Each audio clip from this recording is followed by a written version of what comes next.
Jesucristo nunca abandona a su Iglesia.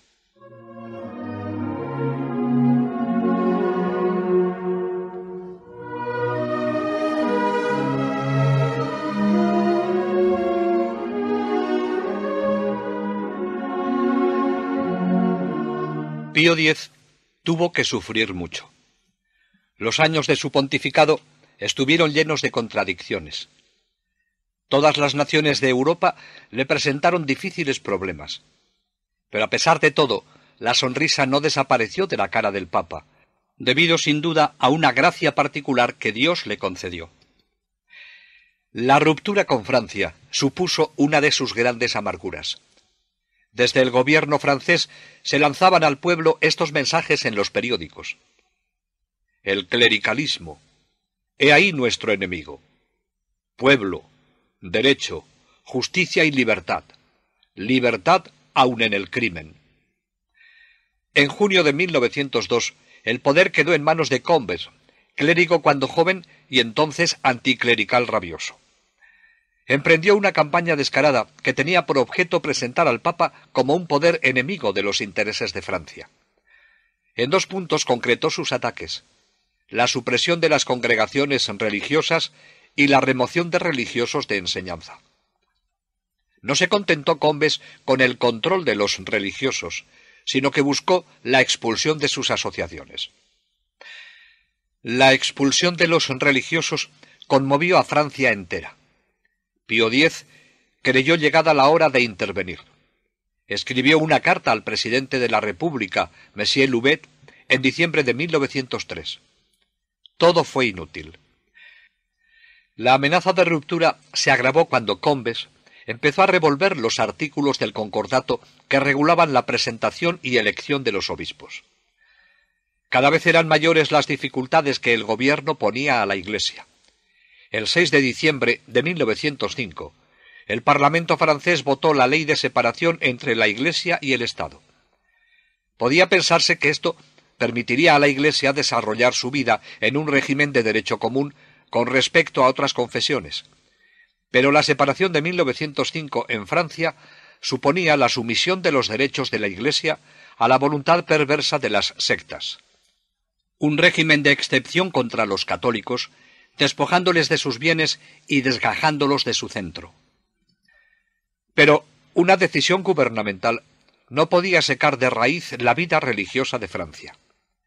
La ley, previendo situaciones futuras, instituía las asociaciones de culto, a cuyas manos vendrían a caer los pocos bienes que aún poseía la Iglesia, ya que a través de estas asociaciones los regularía el gobierno. Ante esta situación de Francia con la Iglesia, los cristianos y el mundo entero, preocupados ante el futuro, esperaban la respuesta del Papa. Pío X, según su costumbre, pensó y oró. Con la serenidad característica en él, impregnada de dolor y firmeza, aceptó la batalla. La primera medida del pontífice fue la encíclica Vehementer, que apareció el 11 de febrero de 1906. La dirigía a los 4 cardenales, arzobispos, obispos, clero y pueblo de Francia. Les hacía un llamamiento paternal. Contaba con ellos, consolaba sus penas y les abría una puerta a la esperanza. Tenemos la esperanza, 1000 veces cumplida, de que jamás Jesucristo abandonará su Iglesia y jamás le privará de su apoyo indefectible. No podemos temblar por el futuro de la Iglesia. Su fuerza es divina y contamos con experiencia de siglos. En este documento, el Papa acusa al gobierno de violación unilateral del concordato, sin motivo que la justifique. Con relación a la separación de la Iglesia y el Estado, hace notar que al establecer Dios ambas potestades, la civil y la religiosa, las ha querido en orden, en concordia. Si los acuerdos desaparecen, las ocasiones de conflicto se multiplican. En cuanto a las asociaciones de culto, dice que el Estado, con pretexto de separación, se atribuye potestad en materias que escapan por completo a su jurisdicción, tratando de sujetar la vida de la Iglesia al poder civil. fue una encíclica valiente. En una situación en la que toda afirmación se discutía, Pío X escogió el camino recto sin preocuparse de las admiraciones que su valiente actitud despertaba. El Papa de suave corazón apareció con temple firme. Se dio cuenta de que la aplicación sectaria de la ley comenzaría con furor. Confiscación de los bienes del clero, vejámenes a los obispos y sacerdotes, persecución implacable de los religiosos, expulsión de todas las monjas que ocupaban puestos de caridad en hospitales, orfelinatos y casas de beneficencia, profanación de los templos. Pero el Papa valiente había convocado a sus hijos fieles al martirio, y no le fallarían. Por lo pronto, él escogería, libre de trabas, los prelados para las diócesis de Francia. Serían los capitanes de un pueblo dispuestos a la prueba suprema. Los 14 obispos que ocuparían las sedes vacantes, quiso consagrarlos él mismo en la Basílica Vaticana, junto a la tumba de Pedro. Quiso que en la ceremonia de consagración de los 14 obispos franceses estuviera a su lado Merry del Val, ya que juntos habían sufrido tanto. Cuando el Papa repartió a cada obispo la forma consagrada y les dio a beber en su cáliz, seguramente que los presentes recordarían el momento en el que el Señor dio de comer su cuerpo y de beber su sangre a los 12 discípulos. A cada uno le regaló un pectoral y luego quiso verlos a su lado para decirles cuánto apreciaba el sacrificio que aceptaban, exponiéndose a la pobreza, a las privaciones, a la persecución. Recibiréis instrucciones sobre la manera de proceder a vuestra llegada y al tomar posesión de las diócesis que os han sido confiadas. Recordad que hemos nacido para la lucha, que no sólo el juicio de Dios, sino también el del mundo os está contemplando. Envidio vuestra suerte. Quisiera partir con vosotros para participar en vuestros dolores y en vuestras angustias. Aunque mi cuerpo esté lejos, estaré siempre cerca de vosotros. Los obispos reconocieron que el Papa hacía presente a Jesús dando las recomendaciones de partida a sus amigos fieles. El Papa invitó a los obispos franceses a un estudio profundo sobre qué postura tomar frente a las asociaciones del culto, creadas por el gobierno. Los obispos, reunidos en París el 30 de mayo, rechazaron por unanimidad las asociaciones de culto. Se percibía una tendencia fuerte de unión al Papa y el entusiasmo ante las dificultades renovaba las diócesis de Francia. El Papa, gozoso con la confianza de sus obispos franceses, creyó que no sería oportuno aceptar ningún compromiso con las asociaciones de culto. El 10 de agosto de 1906, en una famosa carta, Gravissimo Officii Munere, prohibía a los católicos la aceptación de las asociaciones de culto y rechazaba cualquier otro experimento mientras no constara a todas luces que se respetaban en Francia los derechos de la Iglesia. El Papa pedía a sus hijos fieles de Francia luchar sin descanso, no con violencia, sino con justicia y constancia. El gobierno de Francia no tardó en ejecutar en plenitud la ley. Despidió al secretario de la Nunciatura, secuestró el archivo, disolvió los seminarios dando orden de que en 48 horas quedaran desocupados. Obispos y fieles, sin quejas, se pusieron del lado del Papa. El Papa, el 6 de enero de 1907, proclamó una vez más responsable de tantas injusticias al gobierno sectario. La Iglesia no ha abandonado sus bienes, bienes del culto, de los pobres. Le fueron arrebatados. La verdad es esta, pérfidamente colocada en la necesidad de elegir entre la ruina material y la aceptación de una ofensa a su divina constitución. La Iglesia se ha negado, aun a costa de la pobreza, a permitir el atentado contra las leyes de Dios.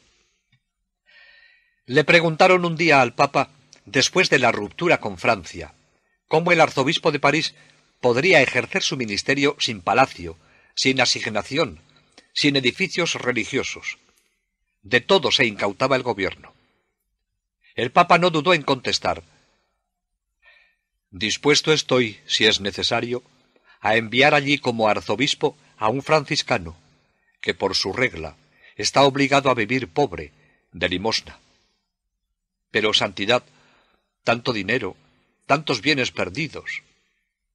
No son los bienes, sino el bien lo que importa. Hablan mucho de los bienes materiales de la Iglesia de Francia y poco del bien espiritual. Decidles que se repite la historia vieja. 20 siglos atrás, en la cima de un monte, dos poderes se encontraron cara a cara. Te daré todo esto si me adoras. Le mostraba todas las riquezas. Rehusó, y todavía rehúsa. La Iglesia no puede estar sujeta a ningún poder político. La Iglesia ha peleado por la libertad del espíritu, porque los bienes materiales se acaban, pero no la santidad de las almas, no la gracia de los hijos de Dios. Del 15 al 19 de enero, los obispos celebraron una nueva reunión. Los prelados quisieron comenzar la asamblea enviando a Pío X un conmovedor mensaje. Estaban con él, dispuestos a la obediencia, a la pobreza, felices en el sacrificio. El encargado de llevar a Roma el mensaje describió así la impresión del Papa. El Papa, de pie, ante su mesa de estudio, leía y releía el mensaje de nuestros obispos.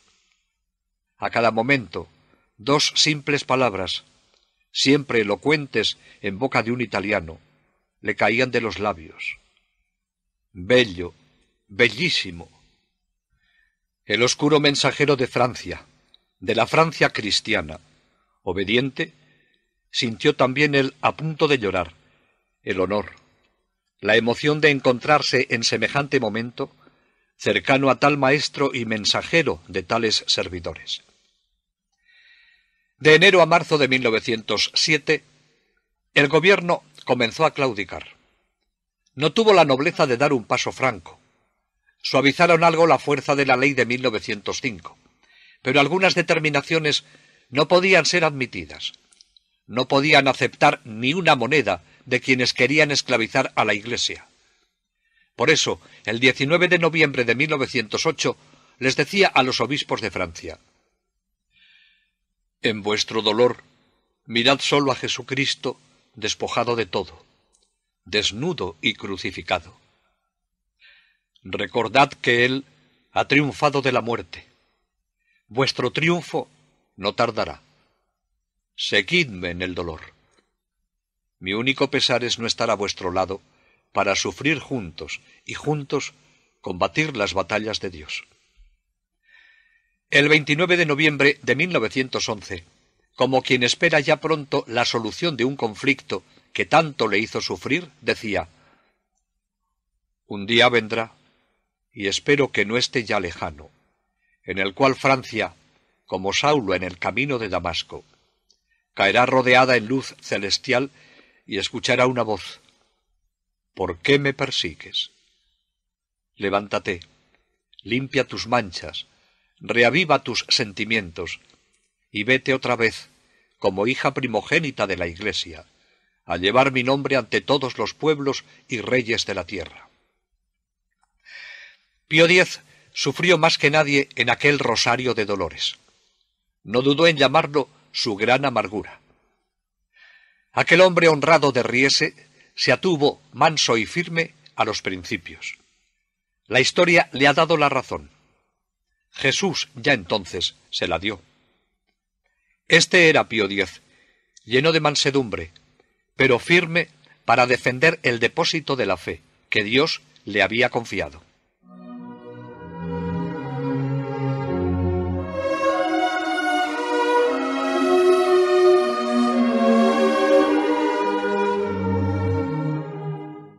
Durante el pontificado de Pío X se desarrolló un período marcado por muchas y arduas luchas, entre las cuales se destaca su condenación del movimiento denominado modernismo.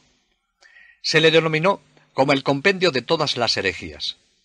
Las herejías tienen todas en su origen una actitud común: afán de rebeldía ante una verdad superior a la razón, verdad que se le impone, que le trasciende y que no se resigna a aceptar. En los orígenes del modernismo, esta postura es evidente. La acción de Pío X contra el modernismo respondió a un plan muy madurado. En las conferencias que el entonces cardenal Sarto organizó para sus sacerdotes de Venecia, uno de los temas trataba de analizar el libro fundamental de Loisy, factor principal de la nueva herejía. El Papa conocía desde hacía mucho tiempo la gravedad del asunto, pero no quiso precipitarse.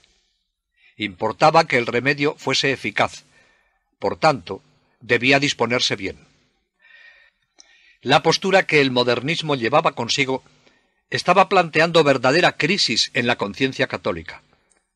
Un veneno que viciaba en pequeñas dosis las mejores intenciones y obras de aquel tiempo. Entre los católicos se había despertado el afán de conquistar el mundo nuevo. Afán muy legítimo, puesto que la Iglesia ha sido constituida para santificar en cada momento a los hombres del siglo. Pero afán ciertamente peligroso, cuando el acercamiento a los ideales del siglo puede desvirtuar los contenidos sobrenaturales de nuestra religión. Pero, ¿qué es el modernismo?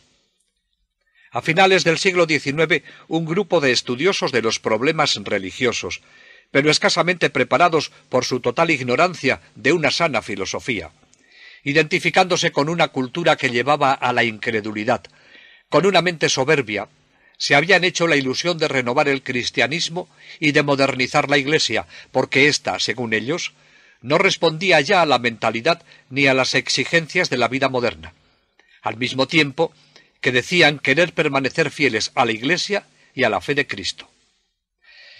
Las palabras de ciencia, de progreso, de libertad y de independencia, de viejas ideas y de viejos sistemas, declarados fuera del tiempo por quienes querían introducir el llamado modernismo, exaltaban con una inquietud alarmante las inteligencias, mientras un sentimiento de novedad, de fisonomía incierta y vagos contornos que por todas partes se advertía, encantaba a los incautos. Mientras tanto, en una atmósfera pesada e inquietante que parecía oprimir a las almas, se precisaba cada vez más el movimiento doctrinal que intentaba minar los fundamentos del dogma católico, bajo el pretexto de modernización. Pío X, que fue de los que muy pronto vio el peligro, de 1903 a 1907, según era su costumbre, observó y oró. 4 años largos de vigilante silencio. El dulce Pío X, que sabía conjugar la suavidad con la energía, seguía los progresos del movimiento con la grave y profunda atención que consagraba a todo lo que se relacionaba con la fe católica. Ya en 1904 había señalado los peligros de ciertos nuevos métodos teológicos, cuyas bases, fundadas en el agnosticismo y la inmanencia, propendían a desnudar la doctrina católica de toda verdad inmutable, absoluta y objetiva, particularmente cuando a estos métodos se unían críticas subversivas de la Sagrada Escritura y de los orígenes del cristianismo. La acción directa contra el modernismo, ya apuntada por el Papa en algunos toques de atención antes de 1907, se desarrolló a partir de esa fecha en 2 planos. Uno, la condena desenmascarando el error y poniéndolo en evidencia frente al depósito de la fe. Otro, la represión práctica, la fatigosa tarea de urgir el cumplimiento de un conjunto de normas disciplinarias que sanearan el organismo, que alejaran de los seminarios las novedades peligrosas y restituyeran la serenidad a los espíritus. Pío X, el extraordinario pontífice, en su famosa y magnífica encíclica Pascendi Dominici Gregis, denunció los enemigos internos que conspiraban para desfigurar y finalmente destruir la Santa Iglesia por dentro. Los fautores del error se ocultan en el propio seno de la Iglesia, por así decir, en las propias venas y entrañas de ella. Así comienza la encíclica, el más importante documento del pontificado de Pío X. Al oficio de apacentar la grey del Señor, que nos ha sido confiada de lo alto, Jesucristo señaló como primer deber el de guardar con suma vigilancia el depósito tradicional de la Santa Fe, tanto frente a las novedades profanas del lenguaje como a las contradicciones de una falsa ciencia. No ha existido época alguna en la que no haya sido necesaria a la grey cristiana esa vigilancia de su pastor supremo, porque jamás han faltado, suscitados por el enemigo del género humano, hombres de lenguaje perverso, decidores de novedades y seductores, sujetos al error y que arrastran al error. Gravedad de los errores modernistas. Pero es preciso reconocer que en estos últimos tiempos ha crecido en modo extraño el número de los enemigos de la cruz de Cristo, los cuales, con artes enteramente nuevas y llenas de perfidia, se esfuerzan por aniquilar las energías vitales de la Iglesia y hasta por destruir totalmente, si les fuera posible, el reino de Jesucristo. Guardar silencio no es ya decoroso, si no queremos aparecer infieles al más sacrosanto de nuestros deberes, y si la bondad de que hasta aquí hemos hecho uso, con esperanza de enmienda, no ha de ser censurada ya como un olvido de nuestro ministerio.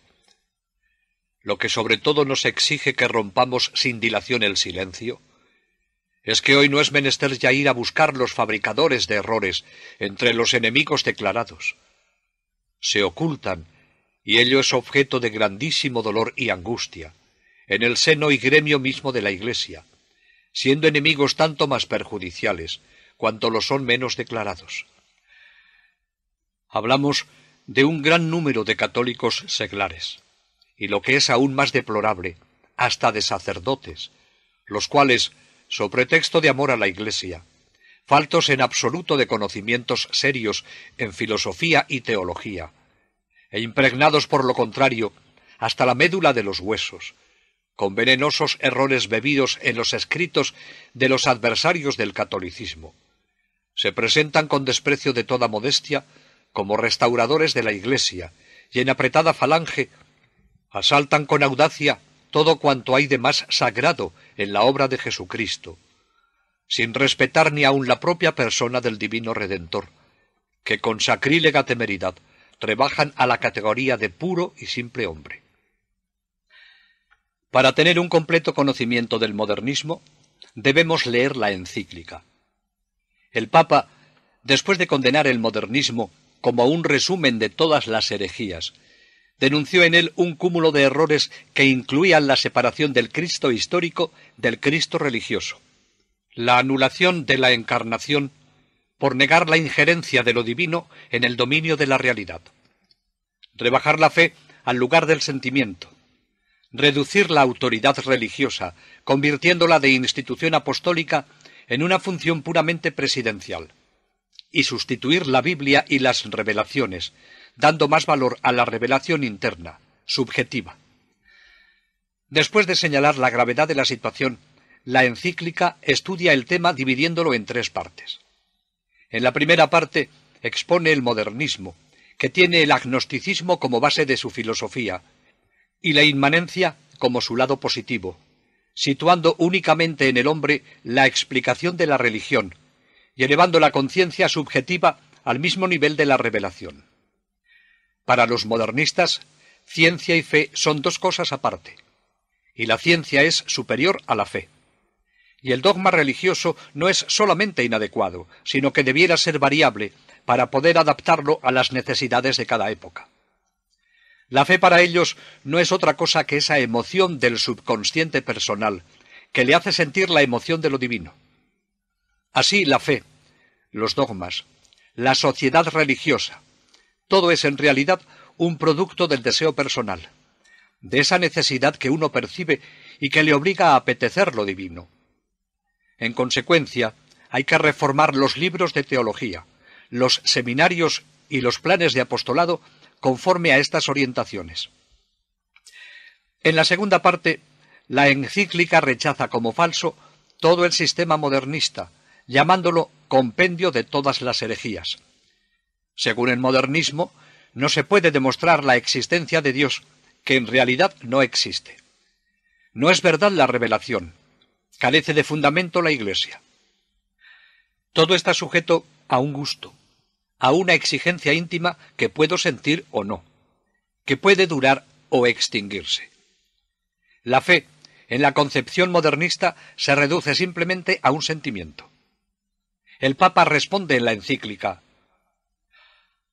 el sentimiento no será nunca más que un sentimiento sujeto siempre al engaño de los sentidos. Ninguna fantasía, sea la que sea, sobre el sentimiento religioso, logrará nunca abolir el sentido común, el cual nos enseña que cualquier emoción o perturbación del ánimo, lejos de favorecer la investigación de la verdad, como es en sí, la impide. La verdad que los modernistas dicen que surge del sentimiento, si bien puede servir para hacer juegos de palabras, en nada sirve al hombre, al cual le importa, por el contrario, saber si fuera de él existe verdaderamente un Dios en cuyas manos deberá caer algún día. El hombre, con sólo el sentimiento, no puede ni podrá nunca llegar al conocimiento de Dios. La segunda parte estudia el modernismo en sus causas. Dice Pío X: la causa próxima es, sin duda, un error del espíritu. Las causas más remotas son dos: curiosidad y soberbia.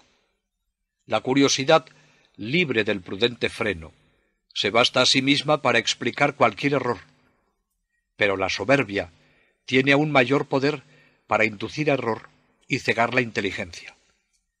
En el modernismo puede decirse que la soberbia se halla como en casa propia.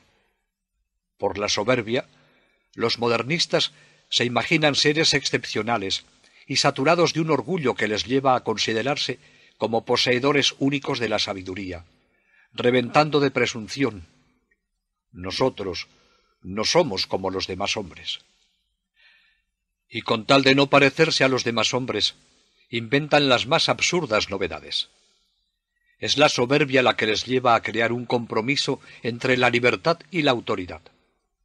Sólo a su soberbia se debe el que se preocupen de reformar a los demás, olvidando el reformarse a sí mismos. Si de las causas morales pasamos a las intelectuales, la primera y más poderosa es la ignorancia. Estos mismos hombres que alardean de doctores de la Iglesia, que hablan con tanto encomio de la filosofía moderna y muestran su desprecio de la filosofía escolástica, han abrazado la primera con su falso hechizo, precisamente porque su desconocimiento de la otra les dejaba indefensos, sin medios para reconocer la confusión de sus ideas y rechazar el sofisma. En la tercera parte, la encíclica indica los remedios contra el daño. Intensificación del estudio de la filosofía escolástica en la universidad y en los seminarios. Una incesante labor de vigilancia por parte de los obispos, mediante una censura diocesana de los libros, y la prestación de un juramento por parte del clero y de los profesores de las universidades, mediante el cual se obligaban a rechazar los errores denunciados por la encíclica y el decreto. La gravedad de la sentencia tenía su justificación en la gravedad del caso. Decía el Papa: la seguridad y el prestigio del nombre católico están en juego. Guardar silencio por más tiempo sería un delito. El peligro era muy serio. Los modernistas se erigían en campeones de la ciencia y se decían llevados a las conclusiones que defendían por puro amor de la verdad científica. El cardenal Mercier preguntaba: ¿de dónde viene el atractivo del modernismo para la juventud? ¿Y cuáles son sus peligros? Él mismo respondía: en primer lugar, viene de la falsa analogía que confunde la constitución de la Iglesia católica con la organización política de la sociedad moderna, y que pretende aplicar a la una las reglas de la otra. En segundo lugar, los creyentes tímidos y los pensadores superficiales ignorantes de la teología y la filosofía católicas, y conscientes de su debilidad intelectual cuando se hallan frente a las conclusiones de la ciencia librepensadora, creen encontrar en el modernismo una posición segura.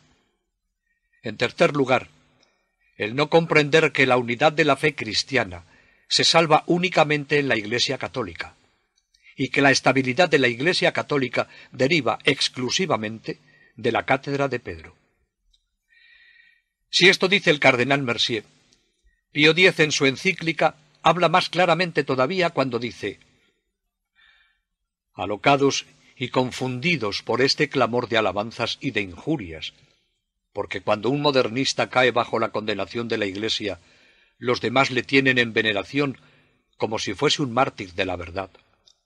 Los jóvenes, temerosos unos de ser tildados de ignorantes, deseosos otros de ingresar en las filas de los sabios, y llevados todos de la interior curiosidad y de la soberbia, caen con frecuencia en la tentación de abrazar el modernismo. Los adversarios de la Iglesia nos acusarán seguramente de enemigos de la ciencia y del progreso de la humanidad. Como respuesta a tales acusaciones, es nuestro propósito el de crear un instituto especial en el que, mediante la cooperación de los católicos más insignes por sus conocimientos, pueda promoverse el incremento de la ciencia y de todo género de erudición, bajo la guía y enseñanza de la verdad católica. Poco después, Pío X estableció en Roma el Instituto Bíblico, donde los sacerdotes jóvenes, después de terminar los cursos de filosofía y teología, pudieran consagrarse, bajo la dirección de los más eminentes profesores de la época, al estudio especial de la Sagrada Escritura. El modernismo estaba declarado fuera de la ley. Había que contar ahora con su oposición abierta. Aunque no faltaron voces que se levantaran contra esta encíclica, en el fondo, los muchos que alcanzaron a ver la magnitud del peligro del modernismo sentían una profunda gratitud por la intervención del Papa. Alguno llegó a decir: en sus negociaciones con Francia, el Santo Padre ha salvado, por decirlo así, el cuerpo de la Iglesia, pero ahora ha salvado su alma. El Papa, tranquilo y firme, esperaba. Había herido de muerte al modernismo. Una vez que pasara la efervescencia del primer momento, desenmascarados los modernistas, perdían la mayor parte de sus ventajas, pues todos los católicos de buena fe se negarían al juego. En un par de años, las publicaciones modernistas se terminaron sin que se previera su resurrección.